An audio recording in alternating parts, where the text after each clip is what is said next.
ನಮ್ಮನೆ ಯುವರಾಣಿ ಹೇ ನಮ್ಮನೆ ಯುವರಾಣಿ.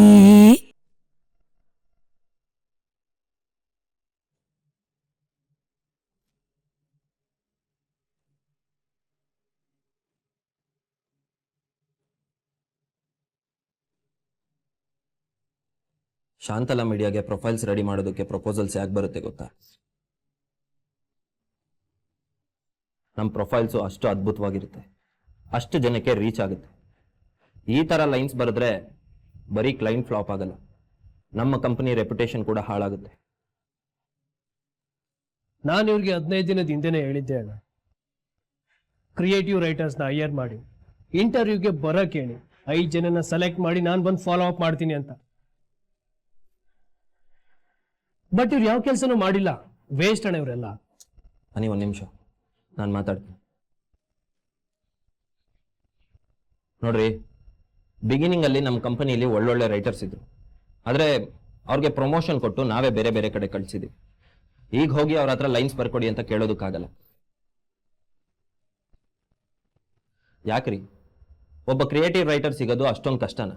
ಅಷ್ಟು ಬರ ಇದೆಯಾ? ಯಾಕೆ ಹುಡ್ಕೋದಕ್ಕಾಗ್ಲಿಲ್ಲ ನಿಮ್ಮ ಕೈಲಿ? ಸರ್, ಕಡಿಮೆ ಅಂದ್ರೆ 100 ರಿಂದ 120 ಜನಕ್ಕೆ ಇಂಟರ್ವ್ಯೂ ಮಾಡಿದ್ವಿ ಸರ್. ಬಟ್ ಅಹಲ್ಯ ಮೇಡಮ್ ತರ ಬರೆಯೋರು ಯಾರು ಸಿಗ್ಲಿಲ್ಲ ಸರ್. ಅಟ್ಲೀಸ್ಟ್ ಒಂದು 4 ಬ್ಯೂಟಿಫುಲ್ ಲೈನ್ ಬರೆಯೋ ಸಿಗ್ಲಿಲ್ವಾ ನಿಮ್ಗೆ? ಕ್ಷಮಿಸಿ ಸರ್, ಕೆಲವೊಂದು ಉತ್ತಮವಾದ ಲೈನ್ಸ್ ಇತ್ತು ಸರ್, ಅದು ಪ್ರಾಡಕ್ಟಿವ್ ಕೂಡ ಯೂಸ್ಫುಲ್ ಅನಿಸ್ತಾ ಇತ್ತು ಸರ್. ಆದರೆ ನಾವು ಯಾವಾಗ ಕ್ಲೈಂಟ್ಸಿಗೆ ಎಕ್ಸ್ಪ್ಲೇನ್ ಮಾಡಕ್ ಹೋದ್ರು ಅವ್ರು ಯಾರು ಅದರಲ್ಲಿ ಇಂಟ್ರೆಸ್ಟ್ ತೋರಿಸ್ತಿರ್ಲಿಲ್ಲ ಸರ್. ಅಹಲ್ಯ ಮೇಡಮ್ ಬರೆದಿರೋ ಲೈನ್ಸ್ಗಳೇ ಅವ್ರಿಗೆ ಇಷ್ಟ ಅಂತ ಹೇಳ್ತಾ ಇದ್ರು ಸರ್.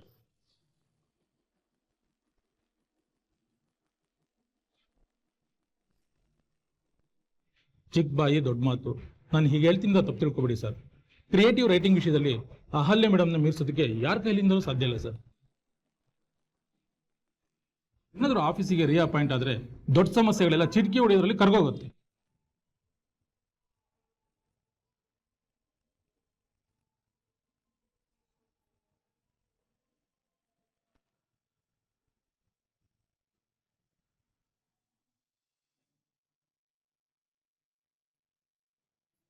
ಮೀರಾ, ತುಂಬಾ ಕಷ್ಟಪಟ್ಟು ಹಣನ ಸಂಪಾದನೆ ಮಾಡ್ತಿರ್ತೀವಿ, ಒಂದೊಂದು ಪೈಸೆಗೂ ಶ್ರಮ ಪಡ್ತಿರ್ತೀವಿ, ಅದು ಹಾಳಾಗಬಾರ್ದು. ಕಾಲೇಜ್ ಫೀಸ್ ಕಟ್ಟಕ್ಕೆ ಅಂತ ಹಣ ತಗೊಂಡೋಗ್ತಾ ಇದ್ಯಾ, ಚೆನ್ನಾಗಿ ಓದ್ಕೊ. ಈ ಮಂಗನಾಟ ಎಲ್ಲ ಬಿಟ್ಬಿಡು. ಎಕ್ಸಾಮ್ಸ್ ಹತ್ರ ಬರ್ತಾ ಇದೆ, ಸಿಲೆಬಸ್ ಕಂಪ್ಲೀಟ್ ಮಾಡೋದ್ರ ಕಡೆ ನಿನ್ ಗಮನ ಇರಲಿ. ಅದನ್ನ ಬಿಟ್ಟು ಬೇಡದೇ ಇರೋ ವಿಷಯದ ಕಡೆ ಗಮನ ಕೊಟ್ಟು ನಿನ್ ವಿದ್ಯಾಭ್ಯಾಸನ ಹಾಳು ಮಾಡ್ಕೋಬೇಡ. ನಿಮ್ಮಮ್ಮ ನಿನ್ ಮೇಲೆ ತುಂಬಾನೇ ನಂಬಿಕೆ ಇಟ್ಟಿದ್ದಾರೆ, ಅದನ್ನ ಕಳ್ಕೊಬೇಡ. ಹಾಗೆ ಕಷ್ಟಪಟ್ಟು ದುಡ್ದಿರೋ ಈ ಹಣನೂ ಹಾಳು ಮಾಡ್ಬೇಡ, ಸರಿನಾ? ತಗೋ.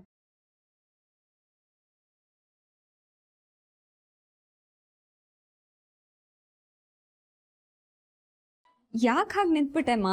ತಗೋ. ಈ ಹಣದ ಬೆಲೆ ಏನು ಅಂತ ದೇವಸ್ಥಾನಕ್ಕೆ ಹೂ ಕಟ್ಟಿದ್ ನನ್ಗೆ ಚೆನ್ನಾಗೇ ಗೊತ್ತು. ತಗೋ.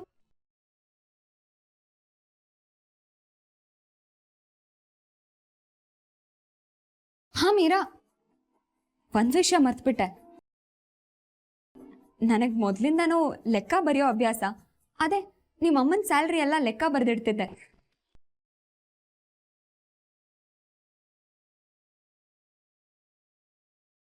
ನಾನು ಮದುವೆ ಆಗಿ ಮನೆಗೆ ಸೊಸೆ ಆಗಿ ಬಂದ್ಮೇಲಿಂದ ಅಮ್ಮಂಗೂ ನಿನ್ಗೂ ಏನೇನ್ ಖರ್ಚಾಗಿದೆ, ಎಷ್ಟೆಷ್ಟು ಖರ್ಚಾಗಿದೆ ಅಂತ ಲೆಕ್ಕ ಬರೆದಿಟ್ಟಿದ್ದೀನಿ. ಒಂದ್ಸರಿ ನೋಡ್ತೀಯಾ?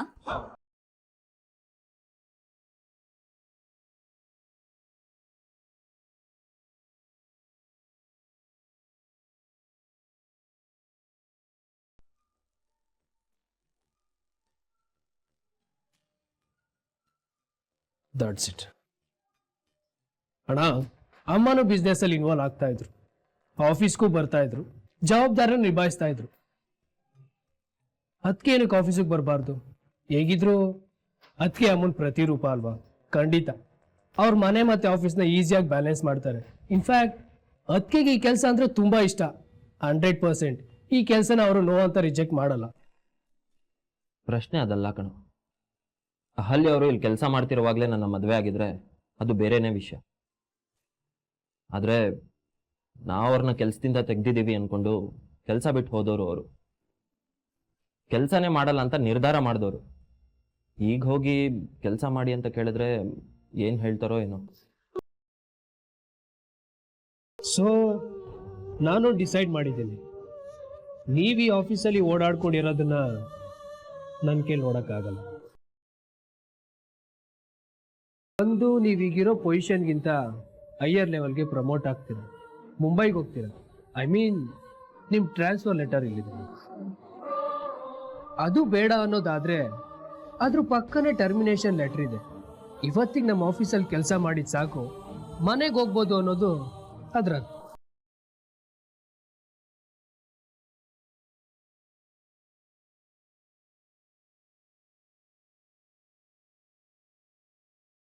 ಇದೆಲ್ಲ ನನ್ನಿಂದಲೇ ಹಣ ಆಗಿದ್ದು. ಏನೋ ಮಾಡಕ್ ಹೋಗಿ ಇನ್ನೇನೋ ಮಾಡ್ತೀನಿ. ಇದನ್ನ ನಾನೇ ಸರಿಪಡಿಸ್ಬೇಕು. ಅದಕ್ಕೆ ಹತ್ರ ನಾನು ಮಾತಾಡ್ತೀನಿ, ಓಕೆನಾ? ಸರಿ, ನೀನೇ ಕನ್ವಿನ್ಸ್ ಮಾಡಿ.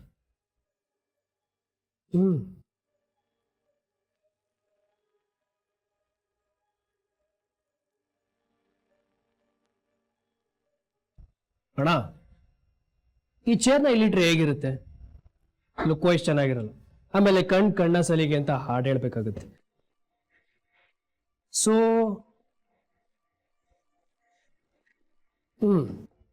ಸ್ವಲ್ಪ ಅವಾಯ್ಡ್ ಮಾಡಿ ಇಲ್ಲಿ ಕೂರ್ಸಿದ್ರೆ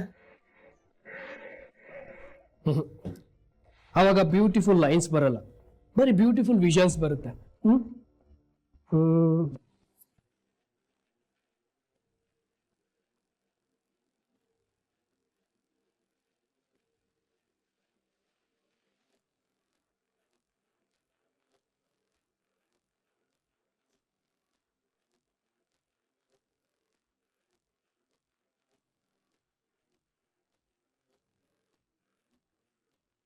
ಲೋ ಅನಿ, ಏನೋ ಮಾಡ್ತಿದ್ಯಾ?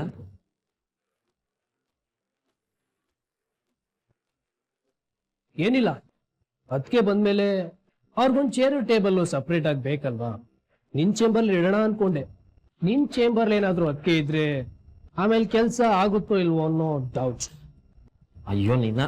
Cool cool cool cool cool ನಾನು ಹೇಳೋದ್ರಲ್ಲಿ ತಪ್ಪೇನಿದೆ? ನೀನ್ ಎದೆ ಮುಟ್ಕೊಂಡು ಹೇಳು.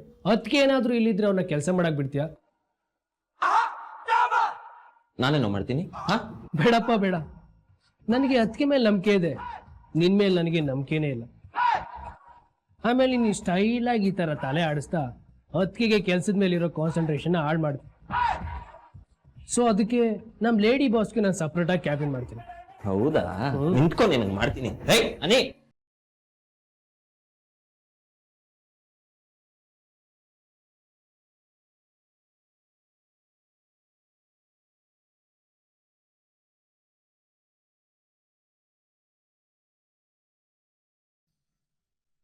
ಇವ್ರ್ಯಾಕೆ ಇಷ್ಟೊತ್ತಾದ್ರೂ ಇನ್ನೂ ಬಂದಿಲ್ಲ? ಯಾರು? ಒಬ್ರಿಗೆ ಅರ್ಜೆಂಟ್ ಕೆಲಸ ಬೇಕಣ್ಣ, ಅವ್ರನ್ನ ಬರಕ್ ಹೇಳಿದ್ದೆ.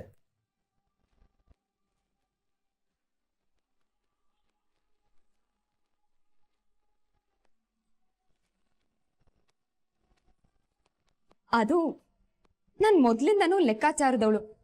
ಈ ಮನೆ ಜವಾಬ್ದಾರಿ ವಹಿಸ್ಕೊಂಡ್ಮೇಲಂತೂ ಒಂದ್ 5 ರೂಪಾಯಿ ಆಚೆ ಈಚೆ ಆದ್ರೆ ನನ್ನ ಮನ್ಸಿಗೆ ತುಂಬಾ ಕಿರಿಕಿರಿ ಆಗುತ್ತೆ.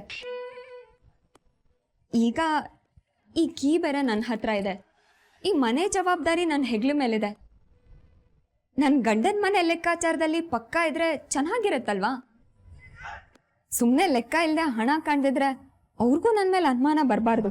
ಇದು ಲೆಕ್ಕ ಹಿಡ್ದಿರೋ ಹಣ ಅಲ್ಲ ಅಕ್ಕ, ನಮ್ಮಮ್ಮ ದುಡ್ದಿರೋ ಸಂಬಳ. ಇದು ಸಾಲ ಅಂತ ತಗೊಂಡಿರೋದಲ್ಲ. ಅಯ್ಯೋ, ನಾನೆಲ್ ಸಾಲ ಅಂತ ಹೇಳ್ದೆ?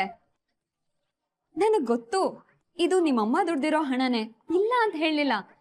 ನನಗ್ ಗೊತ್ತಿರೋ ಹಾಗೆ ನಿಮ್ಮಮ್ಮಂಗೆ 20,000 ಸಂಬಳ ಅಲ್ವಾ?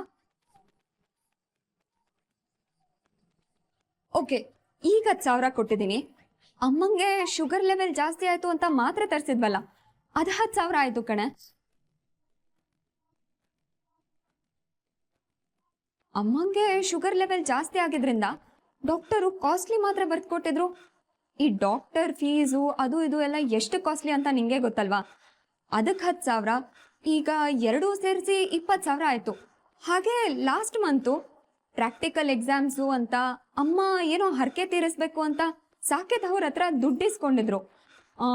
ಎರಡೂ ಸೇರಿಸಿದ್ರೆ ಆಲ್ಮೋಸ್ಟ್ 20,000 ಎಕ್ಸೆಸ್ಸೇ ಬರ್ತಿದೆ ಕಣೆ. ಅರ್ಥ ಆಗ್ಲಿಲ್ಲ ಅಕ್ಕ. ಸಿಂಪಲ್ ಆಗಿ ಹೇಳ್ತೀನಿ ಕೇಳು. ನಿಮ್ಮ ಅಮ್ಮನ ಸ್ಯಾಲ್ರಿಗಿಂತ ನೀವ್ ಖರ್ಚು ಮಾಡಿರೋ ಹಣ 20,000 ಜಾಸ್ತಿನೇ ಇದೆ. ಐ ಮೀನ್ ನಿಮ್ಮಮ್ಮ ಆಲ್ರೆಡಿ 20,000 ಸಾಲ ಮಾಡಿದ್ದಾರೆ ಅಂತ ಹೇಳ್ದೆ. ಲೆಕ್ಕ ಬರ್ದಿಟ್ಟಿದ್ದೀನಿ, ಬೇಕಿದ್ರೆ ತೋರಿಸ್ಲಾ? ಹೂನಮ್ಮ, 2 ದಿನದಲ್ಲಿ ಬೇರೆ ಕೀನ ವಾಪಸ್ ತಗೋತೀನಿ ಅಂತ ಹೇಳಿದ್ಯಾ.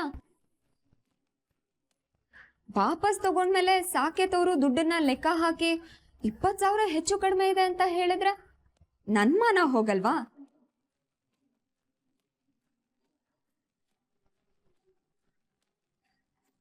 ಎಷ್ಟೇ ಆದ್ರೂ ನಾನ್ ಈ ಮನೆ ಸೊಸೆ.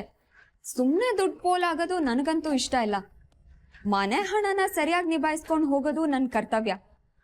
ಹೌದಾ?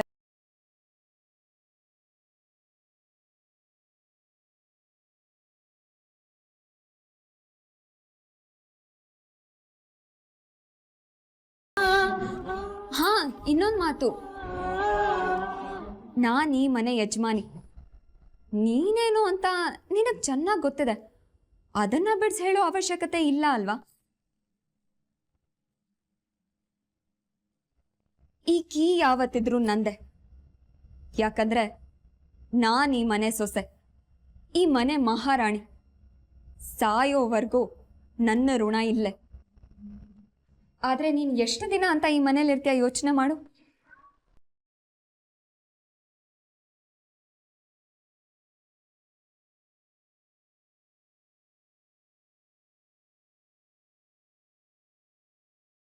ನಿನ್ನ ಹಾಗೂ ಈ ಮನೆ ಋಣ ತುಂಬಾ ಬೇಗ ಮುಕ್ತಾಯ ಆಗುತ್ತೆ. ನಾನೇ ಅದನ್ನ ಮಾಡ್ತೀನಿ. Count your days.